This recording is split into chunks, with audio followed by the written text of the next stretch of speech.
श्रीगणेशाय नमः। श्रीगुरुभ्यो नमः। श्रीराधापुरुषोत्तमाय नमः। वन्दे वन्दारुमन्दारं वृन्दावनविनोदिनं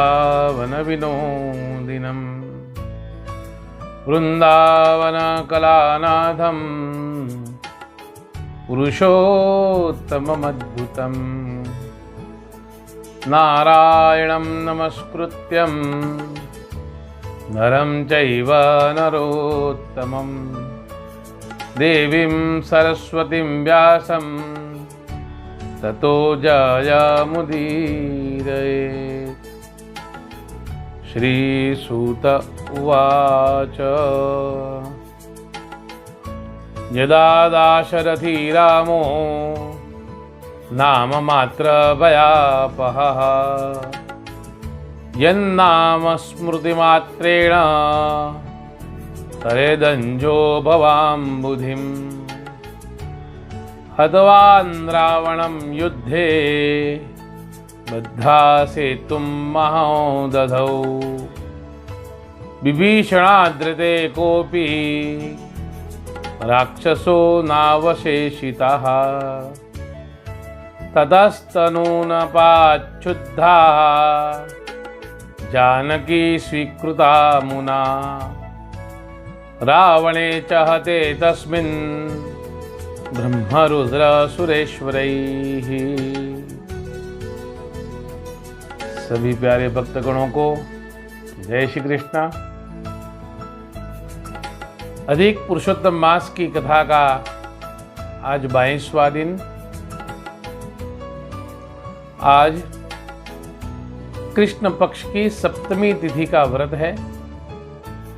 आज के दिन सफेद वस्त्र, चांदी, चावल इत्यादि दान करने का महत्व है। सो शक्ति अनुसार दान अवश्य करें।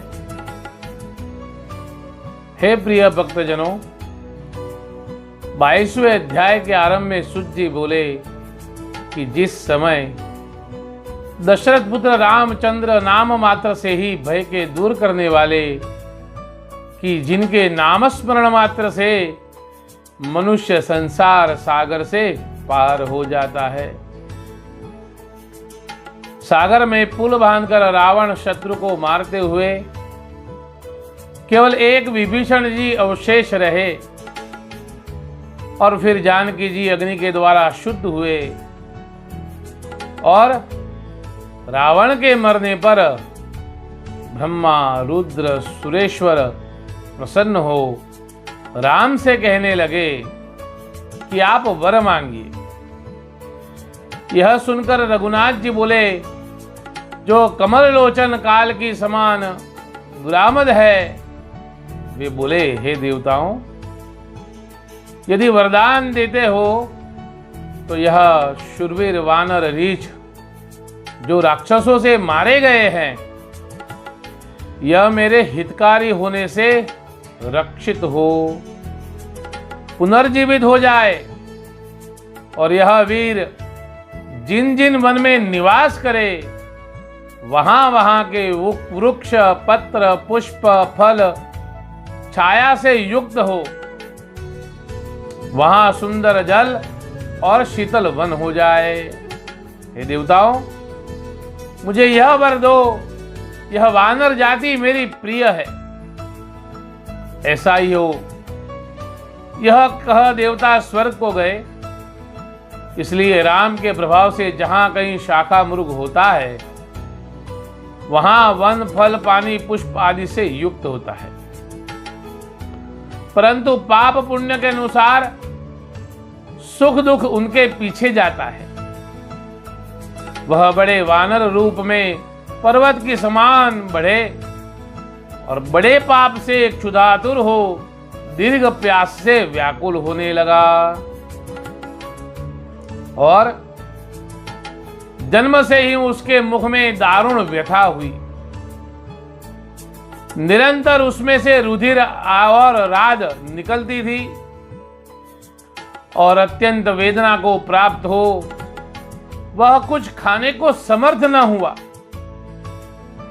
पूर्व जन्म के पाप से वह जल भी पान नहीं कर सकता था, परंतु चपलता से वृक्षों के अनेक फल तोड़ डालता था, परंतु खा नहीं सकता। इसमें बड़ा कष्ट होता। जठराग्नि उसको महाकष्ट देती। तृषा से सब अंग व्याकुल, कंधे सूख गए। इधर उधर लौटता हुआ महावेदना को प्राप्त हुआ। इस वृक्ष से उस वृक्ष घूमता हुआ, मृत्यु को ही सुखदायक मानता हुआ कभी पृथ्वी में गिरकर महाशब्द करता था और बड़ी ग्लानि को प्राप्त होता, जैसे जल से भ्रष्ट मछली। वानर चपलता से फिर इधर उधर भागता रहता था। इस प्रकार क्षुधा से व्याकुल हो भ्रमण करता था। रुधिर गिरने और व्रण होने से उसके दांत गिर गए।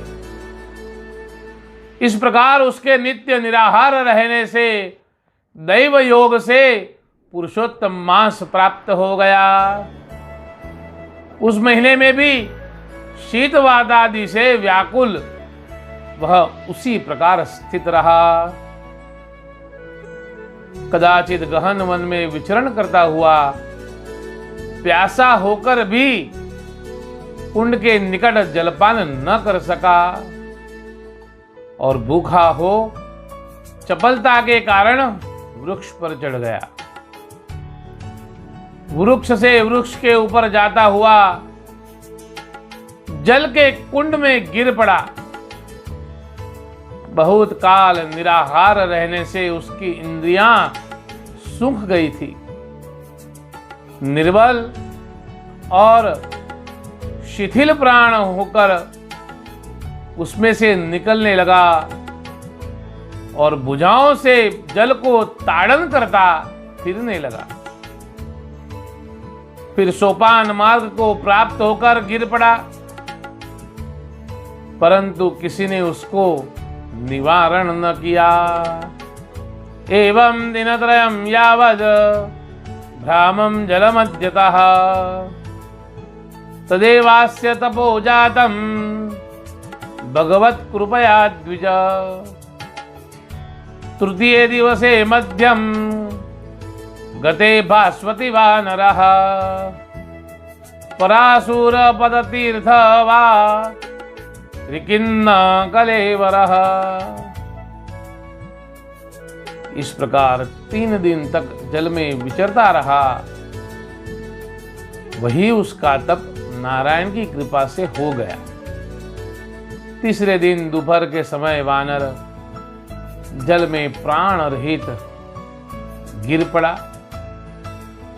और तत्काल वानर शरीर को त्याग पाप रहित हो शीघ्र देवत्व को प्राप्त हो बड़े मनोहर शरीर से सुशोभित हुआ।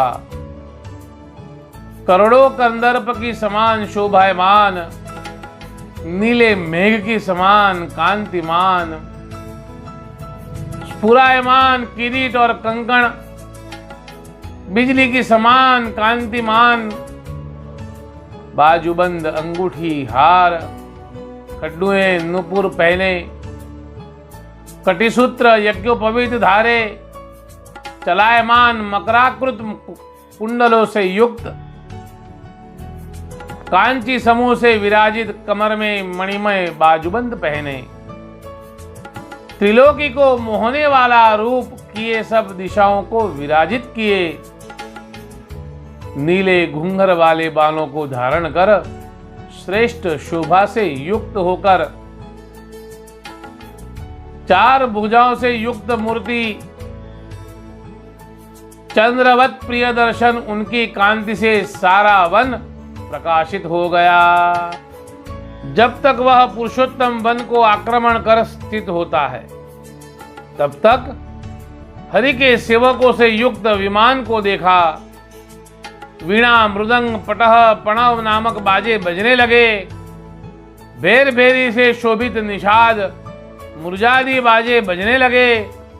उनको बजाते हुए मनुष्य बड़े उत्सव को करने लगे। चित्र विचित्र स्त्री चारों ओर से उनको घेरने लगी। विद्याधर अप्सरा गंधर्व किन्नर उरग यह अनेक क्रिया से व्यग्र हो उसको देखे प्रसन्न हुए। यह अपनी दशा देखकर वह बड़ा विस्मित हुआ। और कोई उनके ऊपर सुंदर छत्र चंद्रमा के समान धारण करता हुआ, कोई जय उच्चारण करने लगा, कोई चमर कोई तांबुल ग्रहण करता हुआ सहस्रों रत्नों से खचित सुवर्ण के पात्रों को कोई ग्रहण कर, कोई उनमें अमृत की समान जल भरकर उसके निकट स्थित हुए, कोई अमृतमय पात्र ले उसके समीप स्थित हुए, कोई उसको नृत्य करके संतुष्ट करने लगे, कोई मनोहर गान और बाजे से इसे प्रसन्न करती हुई। यह इस प्रकार का वैभव देख चित्रलेखी की समान हो गया। यह क्या है और किस पुण्य के प्रताप से मुझे प्राप्त हुआ है? यह मुझे बड़ी भ्रांति है। यह सोचता हुआ वह स्थित हुआ कि मुझे इस कृत्य का स्मरण नहीं होता जिसके प्रताप से मैं इस गति को प्राप्त हुआ हूं। इस प्रकार उस संदेह को प्राप्त हुए विष्णु भक्त कहने लगे और इस अध्याय को यहाँ ही विराम दिया। इति श्री पद्म पुराणे पुरुषोत्तम महात्म्ये विष्णुदूतागमनं नाम द्वाविंशोऽध्यायः। श्री राधा पुरुषोत्तमार्पणमस्तु। अधिक राधा पुरुषोत्तम भगवान की जय। ओम नमः पार्वती पतये। हर हर महादेव हर। कल कथा का 23वां दिन 23वें अध्याय का श्रवण करेंगे। तब तक सभी भक्तों को जय श्री कृष्ण।